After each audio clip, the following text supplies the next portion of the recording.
Another human genius who is considered stupid by his friends, he is Thomas Alva Edison. He was born in Milan, Ohio, February 11, 1847 and died on October 18, 1931 at the age of 84 years.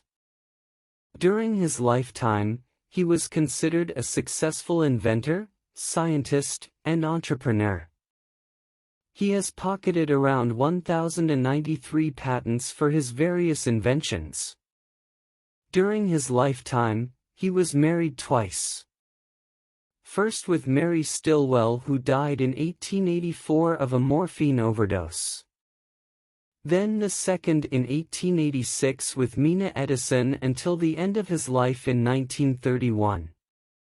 Thomas Edison had 5 children from the results of both marriages, the childhood and youth of Thomas Alva Edison. In 1854, Edison and his parents moved to Port Huron, Michigan. Little Edison only had time to go to school for 3 months because his teacher warned him that he could not study at school. He was a student who was often left behind and was considered to have no talent. Finally, the mother, who happened to be a teacher, decided to teach little Edison herself at home. Even though he didn't go to school, little Edison had a great curiosity and always wanted to try. Because of this great curiosity, before reaching school age he had dissected animals. When he was 11 years old, Edison made a simple chemistry laboratory room under his house, and a year later he succeeded in making a primitive but functional telegraph. Edison's experiments certainly cost a lot of money. To fulfill Edison's work as a newspaper and candy seller on a train that runs between the city of Port Huron and the city of Detroit. But he thought that his free time would not be wasted. He asked permission to build a small laboratory in the carriages of the Grand Trunk Railway Company. In 1861 there was a civil war between the northern and southern states. Because it became the center of attention, Edison saw an opportunity and he bought a printing press for $12, then printed his newspaper called the Weekly Herald. The number of copies or circulation of the newspaper reaches 400 a day. Edison almost lost his hearing in an accident at that time, but he considered it not a handicap but an advantage because he would have more to think than hear nonsense. In 1868 Edison worked as a telegraph operator in the city of Boston. Edison's spare time he spent doing engineering experiments. In this year also Edison invented the electric intercom system. Incandescent lamp invention. In 1877, Edison was busy with a problem that was of concern to many researchers at the time, namely the incandescent lamp. Edison realized how important light is for human life.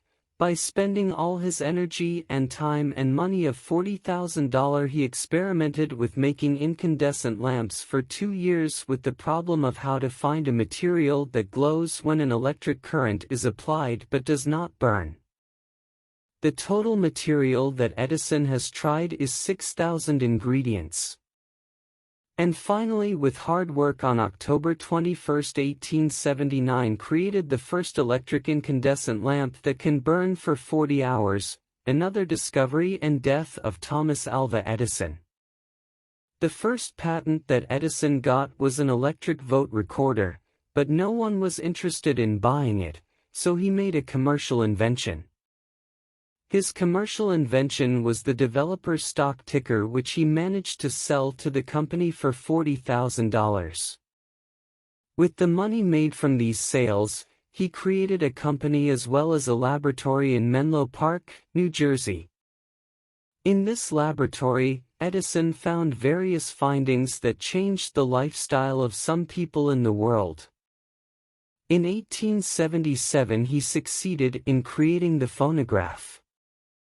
There are many inventions from Thomas Alva Edison, such as printing telegraph, electric pen, magnetic mining process, electric torpedo, synthetic rubber, alkaline battery, cement mixer, microphone, carbon telephone transmitter and motion picture projector and many others. The total number of patented inventions is around 1,039. In the field of film, Edison was instrumental because he combined photographic film developed by George Eastman into the film industry as it is today. In the 1920s, Thomas Alva Edison's health deteriorated, and on October 18, 1931, at the age of 84, he died. That's a little biography. Hopefully it will always be an inspiration for all of us to be more advanced and successful. Thank you, my brother, for subscribing to this channel. May God repay all of your kindness, because 10% of YouTube results have rights for the poor and for people who need help.